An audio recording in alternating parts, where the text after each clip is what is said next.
Hello, good morning, and welcome to today's episode.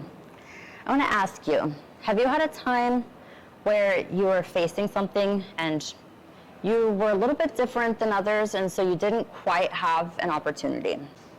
Well, today's guest has this special thing that she is doing specifically to target women. Tell us about yourself today. Good morning. My name is Amie Konwinski. I'm the Chief Growth Officer of AeQuitas Invest.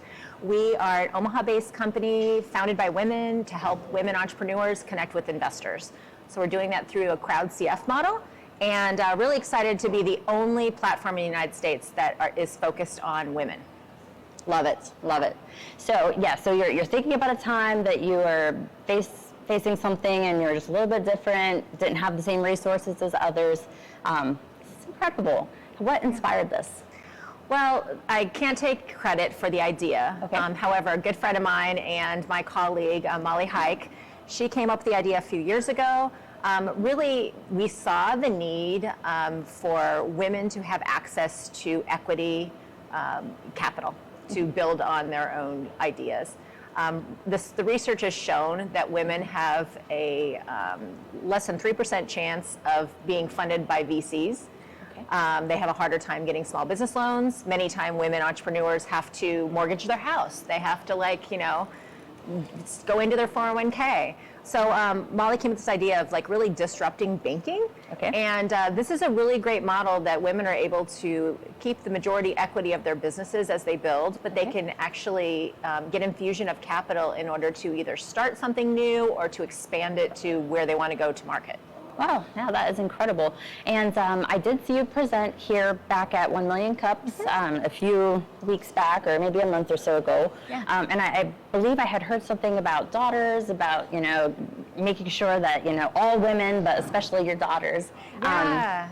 Was that in addition to the inspiration? Yeah, absolutely. So it's always driven me to make the world more equitable and fair. I do have 5 daughters, and there was a lot of fun and work kind of raising them, but they're in, last 2 are in college, and then I have 3 in the workforce and the world.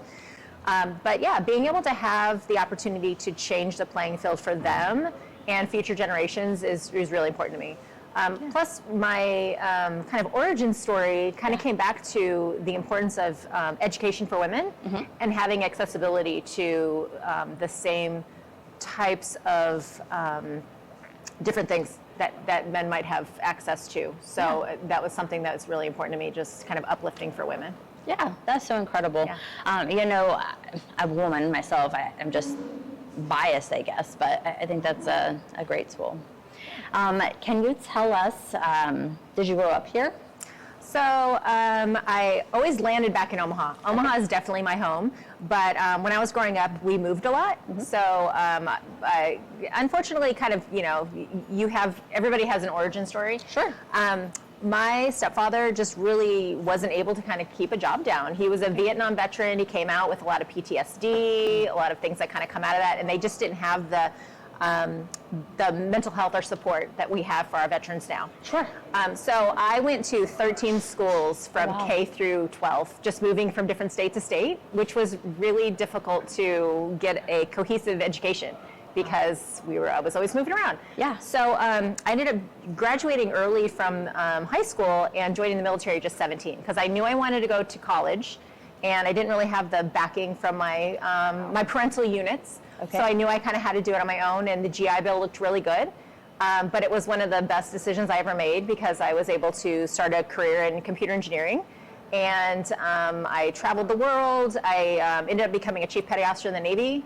And after 14 years, I got out and then just continued my career in marketing and computer engineering, which is a nice balance. I tell people I have kind of a weird brain because I'm able to do technology side, but I'm also able to do the creative side. So I love the marketing, I love the branding, but I also love to work with our tech team and get in and what does this look like for AQI? Yeah. Hey, that is so incredible because every day, we meet all kinds of incredible people. We walk past hundreds, thousands of people, and military. I would have never guessed that. I don't really look like your typical Navy woman. No. But yes, I completely was. Got Got the old uniforms to prove it. Thank you so much for that. Oh Thank you yeah, so much. absolutely. You know what? Like I think it gave me more than I gave the service, but it was incredible experience working with the men and women of the military.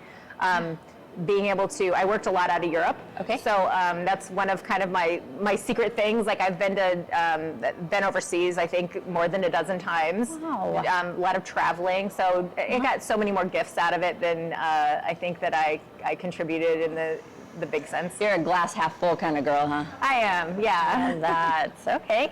Well, do you have if you had a superpower, you could just pick any superpower in the world, what would you choose? Yeah. So I actually dream a lot and I can fly.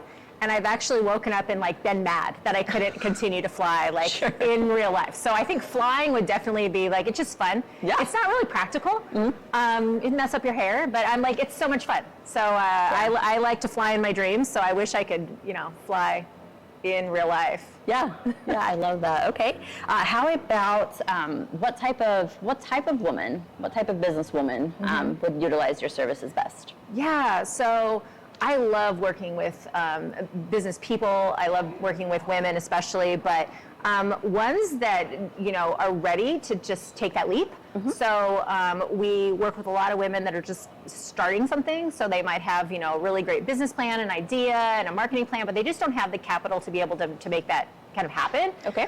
So that's one, just somebody with like really good ideas. I think anytime you have identify a problem in society, and if you have a solution, I mean, that's like the perfect, economy for creating something. Yeah. Others are women who have maybe started their business 2 or 3 years ago. They're ready to expand, but they just don't really know how.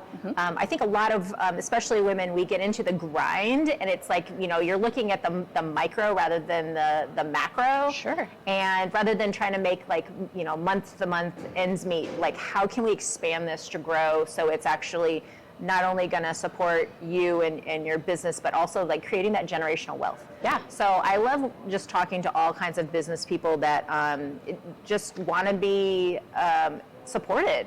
Yeah. And I'm a huge believer in paying it forward. So many people in my life have helped me. Yeah. So any opportunity I have to talk to new entrepreneurs, they don't necessarily even have to be colleagues or go onto our platform. I just want to be able to talk and help other people. Yeah. Be a resource. Yeah, absolutely. So cool. And is there someone that has mentored you along the way that you greatly appreciate? Yeah, I've had so many different mentors. I think that I can't name just one. Like there's been so many. Yeah. But I think that that's kind of the beauty of this life is you have the opportunity to come in and out of people's lives, and people will touch you that you might have had a conversation with somebody for 30 seconds, and it could have been an impactful, going forward in your life, or it could be somebody that you have a relationship with for 5 years. Yeah. So I think it's just like the human experience has really been my kind of mentor, and like so many different touch points. I can't really name just one. No, that's great. That's I feel like I'd be leaving people out. Yeah, definitely. I get that. Yeah. That's really good. I feel like that's kind of the way that I feel about just quick things. Somebody will plant a seed in your mind, and then it just grows into something later. 100%. And one of my favorite things is just collaboration. An energy that you can get from sitting down with somebody and talking through things, and then it's that yes and. Like, oh my gosh, I love that, and let's do this. I think those are the types of people I really like to be around for, kind of building ideas and different things you can do. Yeah, awesome. Okay. How about the generation that's coming up? What advice would you give the generation coming up? So the first thing I would say is try to unplug.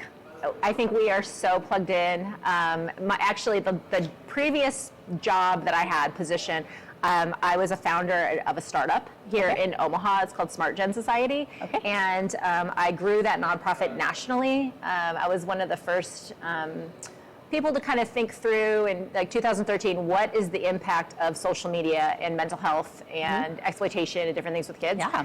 I think that this upcoming generation is so amazing. They're optimistic. I think, especially kind of what's going on in the world, they're able to hold each other up and accountable. And I think that that's amazing. If they could just make sure that they're getting enough kind of mindfulness time, and I think they're really getting back to those connections. Yeah. One of the funniest things I heard recently is kids were talking about like, oh my gosh, have you watched Friends?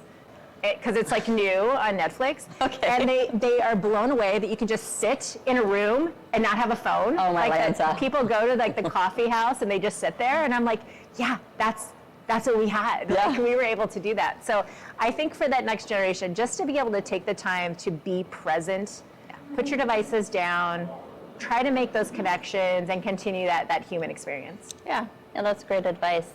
How about community? What, as a community, could we help?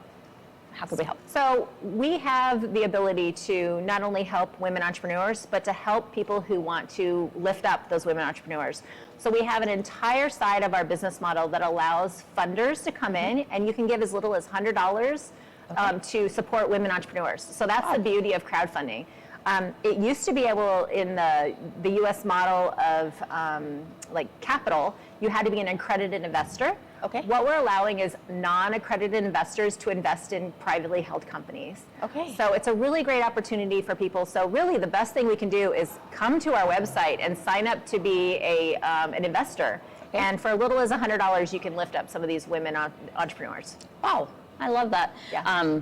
That kind of takes me back. I met Shannon Bingham a few weeks back, and like, you know, she's like this crown, you know, like she's a pageant winner, and it's like women just straightening each other's crowns. Oh yeah, yeah. I just love that. I definitely see that in you as well. Yeah. Incredible. Well, I guess the last question I have for you, just a fun one, one of Toni's favorites. Walkout song. As you're getting ready to walk into your day, whether it's your office, your car, whichever, what's in the background booming? This is such an easy answer for me. It's Queen, Can't Stop Me Now, which is one of the like best songs ever made. I think it's actually had studies to show like the sound, and like it makes you like get going. And I just love Queen, so I think they're badass. Awesome. I love that. I think you're badass. Thank you. Thank you for joining us today. Yeah, absolutely. Thanks for having me. You got it. If you'd like to be a guest on one of our episodes, click the link below. If you would like to sponsor, there's also a link there as well. Love to partner with you to help elevate all of the stories that we have here in Omaha. It is Life Insurance Awareness Month, y'all, and if you buy 2 Schlueter's coffees, Starbucks coffees, any coffees a month, you can afford life insurance, and it's a very good choice to make. Hope that you have a great week, and look forward to seeing you next time. Bye for now.